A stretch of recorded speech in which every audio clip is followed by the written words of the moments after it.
Olá, companheiros e amigos da doutrina espírita.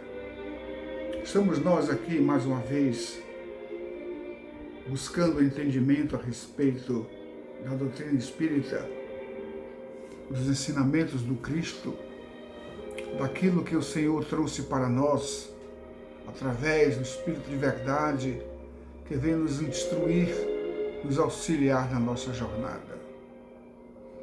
Então vamos pedir a Deus que durante esses minutos que aqui nós vamos conversar, possamos refletir com o coração e mente abertos, para que essas reflexões possam assim fazer sentido em nossa vida, nos fazer pensar, meditar e decidir, dentro dos ensinamentos do Cristo, aquilo que é de melhor para nós, que nos ajuda, nos auxilia na nossa caminhada.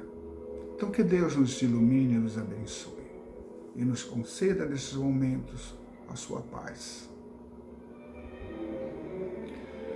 Meus queridos, como nós estamos sabendo, estamos aí estudando o Livro dos Espíritos.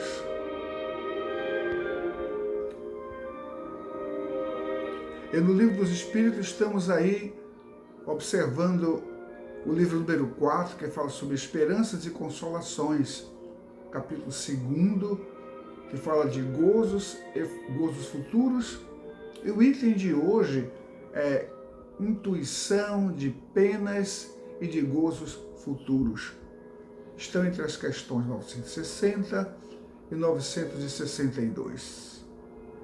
A vida após a morte é um pilar da fé das crenças de muitas religiões.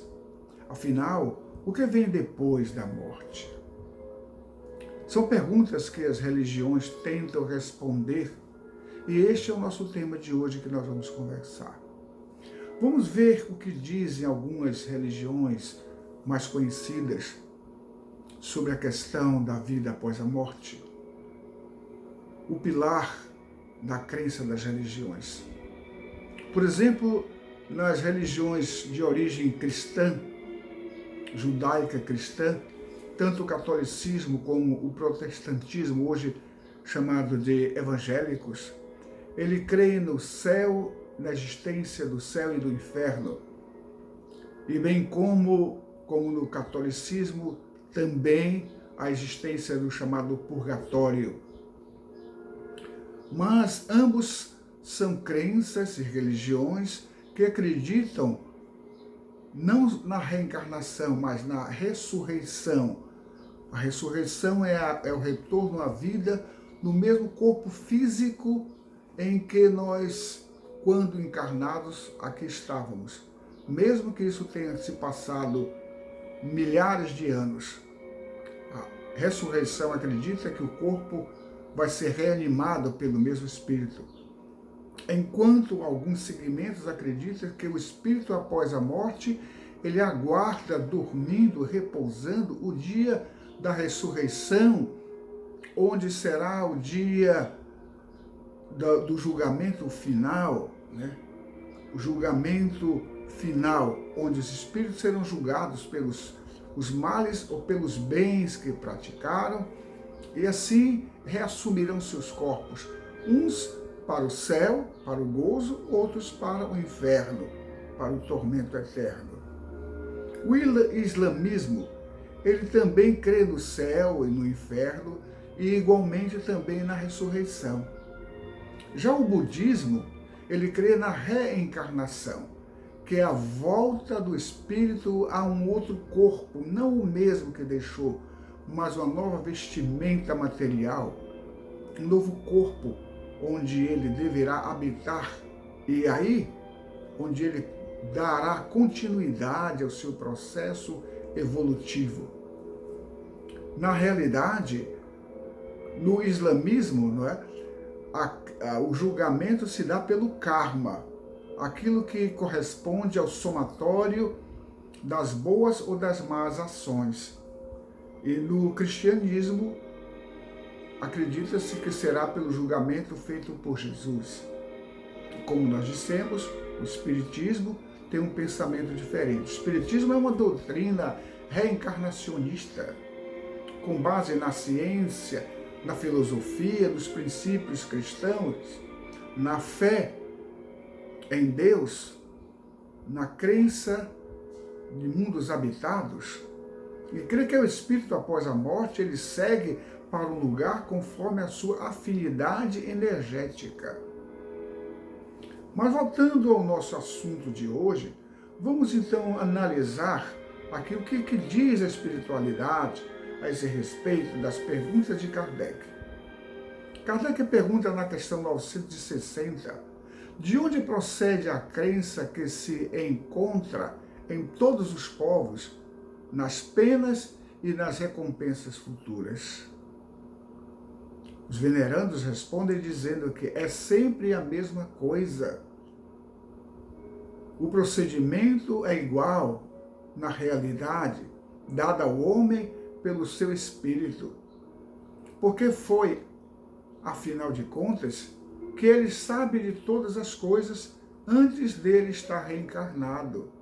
Não é à toa que, uma vez ele voltando ao corpo físico, as memórias retornam. Fala do vosso mal e pode também do vosso bem, e escutando a sua mente, os seus pensamentos profundos, ele pode prever e antever aquilo que ele já viveu em outros momentos. Se necessário, bem isto, com a devida frequência, eles vão se lembrar sempre sim. Nós vamos nos lembrar de que quando voltamos, aqui nós já vivemos antes. Então, as experiências do espírito após a morte são aquelas experiências que já viveram, que nós já vivemos em outro momento. Então, daí, aquilo que nos espera, que nos aguarda na vida futura, correspondem àquilo que nós plantamos, aquilo que nós vivemos em outros momentos. Por exemplo, se eu quiser saber o que é que me aguarda no futuro, na vida futura, me aguarda aquilo que os meus atos praticaram, sejam esses atos positivos ou negativos. A experiência que eu hoje vivo, quando em outro momento reencarnatório, no momento passado, eu poderia estar perguntando o que será que me aguarda. O que me aguardava é isso que eu estou vivendo no momento. Aquilo que eu plantei, aquilo que eu vivi, aquilo que eu semeei de bom ou não. Mas seguindo, Kardec faz uma outra pergunta, 961. Ele diz que no momento da morte, qual é o sentimento que domina a maioria dos homens? A dúvida, o medo ou a esperança?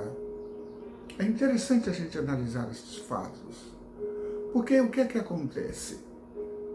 O medo, o receio ou a esperança são memórias que estão arquivadas na mente humana, no perispírito humano. Mas nós vamos verificar que seria isso, por exemplo, essas experiências, esses medos, esses receios, seriam coisas do nosso subconsciente, que quando nós éramos crianças, ouvimos falar no céu e no inferno, no bom ou no mau procedimento, ao qual estaria vinculado o nosso destino futuro. Então, materialmente pensando, poderíamos achar de que esses receios, essas dúvidas, provêm do nosso subconsciente. Aquilo, por exemplo, que Freud fala, né, na memória profunda, onde estão arquivados todos os fatos e acontecimentos e sentimentos, experiências que nós vivemos. Mas vamos verificar que a Joana de Ângeles também fala, não nessa questão do arquivo mental, pura e simplesmente, mas Joana fala dos arquivos que são guardados na memória profunda do espírito. Isso quer dizer que reencarnações a reencarnações, as nossas experiências vão sendo arquivadas e nós vamos aprendendo as coisas, vamos experimentando passo a passo. Por essa razão é que Joana nos afirma que a memória perispiritual, onde estão arquivadas nossas experiências, nos crediciam a nós podermos analisar o que será que virá no futuro, porque essa experiência eu já vivi em algum momento. A experiência daquilo que quando eu deixei o corpo físico, então eu já tenho experiência, então eu já tenho ideia, por isso os Espíritos dizem que relembrando tudo isso, o homem vai lembrar de que, na verdade, não são novidades para nós. Mas vamos ver então o que segue nessa pergunta. Questão 961, ele fala: no momento da morte, qual o sentimento que domina a maioria dos homens? A dúvida, o medo ou a esperança? Os Espíritos trazem uma resposta interessante dizendo: a dúvida para os céticos, endurecidos de coração, o medo para os culpados e a esperança para o homem de bem. Então, de acordo com a minha vivência neste plano, de acordo com a minha evolução, de acordo com aquilo que eu tenho como sentimento profundo, é o meu sentimento no momento em que a morte se nos apresenta. Quando ele diz para os céticos endurecidos o medo. Por que o medo? O medo é justamente o desconhecimento de uma realidade que está por vir.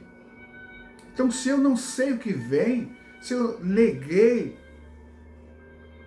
o tempo inteiro de que a vida finda na morte e nada vem depois, quando eu estou diante dessa situação, aí a dúvida bate. Será que tudo aquilo que eu acreditei é verdade? O que é que me aguarda de fato? Então o medo se posiciona nesse momento para aqueles que são também culpados, aqueles que sabendo que o bem, que o amor, que a caridade, que o servir, que ser um cristão verdadeiramente seguidor do Cristo, em que as oportunidades estavam aí diante de mim, eu as recusei ou eu as neguei, simplesmente também pode ser que eu relaxei na observação desses preceitos.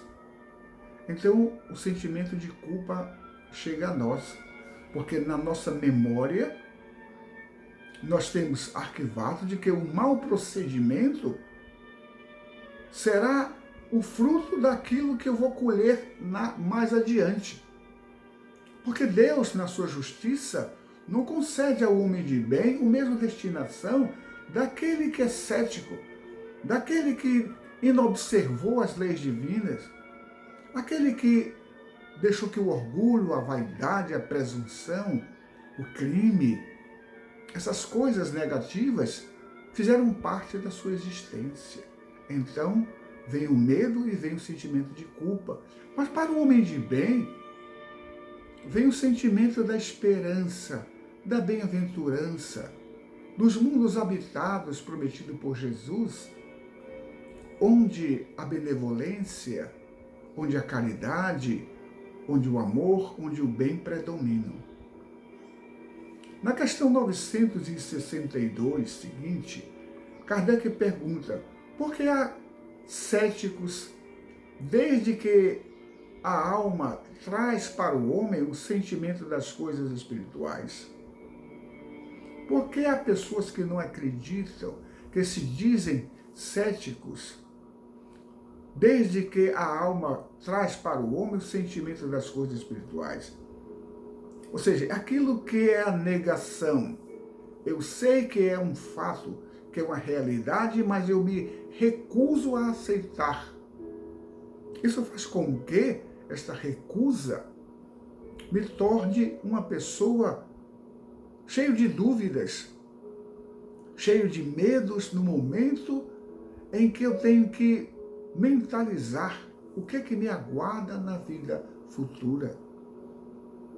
quando eu não plantei a semente do bem, eu posso mais ou menos pensar no que virá após. Qual será a minha destinação futura? Porque quando nós dissemos antes, na justiça divina, Deus não pode e não compartilha do mesmo ambiente, na mesma situação do homem de bem com aquele que andou na prática do mal. Não seria a justiça de Deus. Por isso, a espiritualidade nos alerta para que nós possamos cada vez mais refletir e pensar no bem, exercer a nossa função de espíritos que aqui vieram para progredir, para crescer, para amar, para perdoar, para evoluir. E no outro momento, o que nos aguarda no futuro serão os benefícios que nós vamos colher. Serão as bem-aventuranças, como disse Jesus no Sermão da Montanha, onde ele descreve as bem-aventuranças. Mas então a espiritualidade responde para Kardec a respeito dos céticos, daquele que sabe, que conhece, mas que nega. Os espíritos respondem dizendo: são em menor número do que suspeitais. Muitos se fazem de espíritos fortes durante esta vida por orgulho. Mas no momento da morte não se conservam tão fanfarrões. Quando nós partimos para o negacionismo,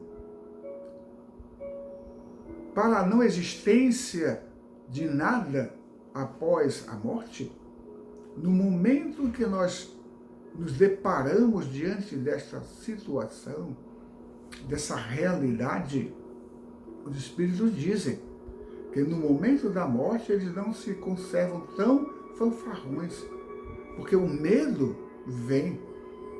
Porque aquele que planta o bem sabe que, sendo Deus todo amor, justiça e caridade, deverá trazer as recompensas futuras.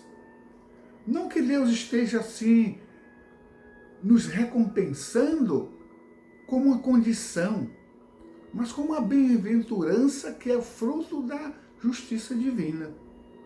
Kardec então faz um comentário dizendo que Deus não pode querer que uns gozem dos bens sem trabalhar e outros só alcancem através do esforço e da perseverança.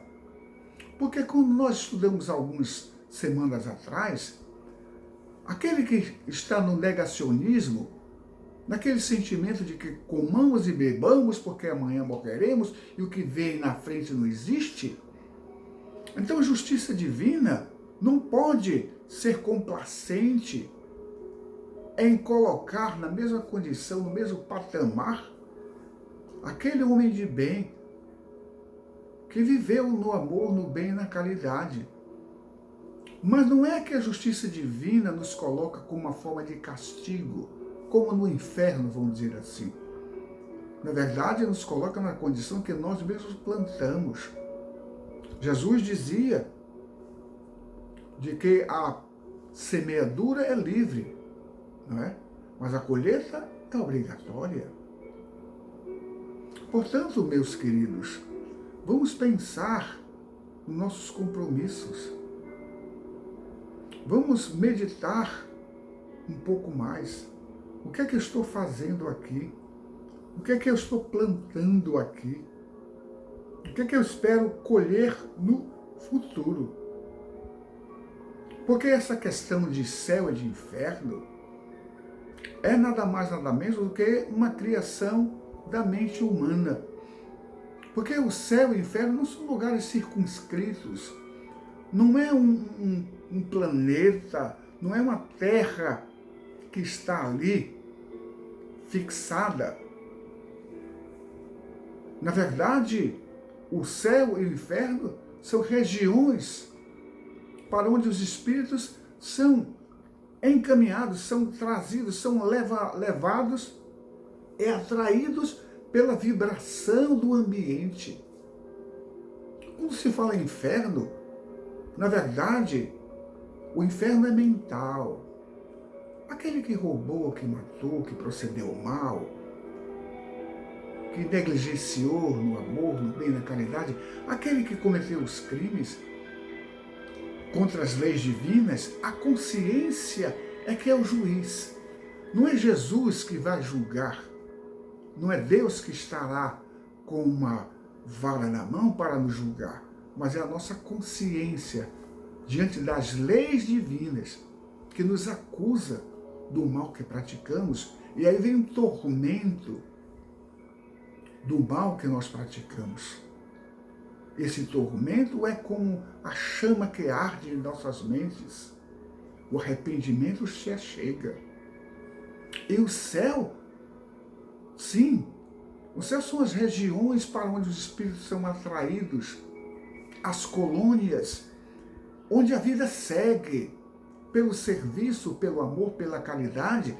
Sim, porque quando nós acreditamos nos santos, esses espíritos estão aonde? Estão em regiões onde eles trabalham, onde eles plantaram o bem e em nosso favor intercedem para que nós possamos nos ajustar em nossa caminhada. Há um livro da codificação intitulado Céu e Inferno, ao qual eu até recomendo uma breve leitura, ou melhor, um estudo, para aquele que assim se interessar, para obter melhores esclarecimentos. Porque esse assunto de céu e inferno ele é muito vasto e não cabe aqui nesses minutos a gente poder nos delongar. Mas a mensagem que queremos deixar é de que o futuro nos aguarda, de acordo com aquilo que eu semeei.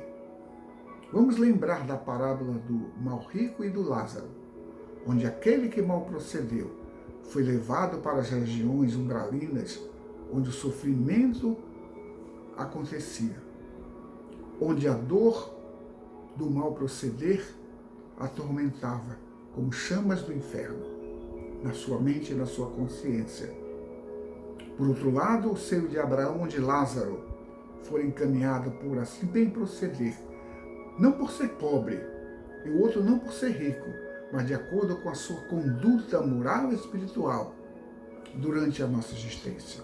Se queremos o reino dos céus, vamos amar, vamos perdoar, vamos seguir os passos de Jesus. Por que isto?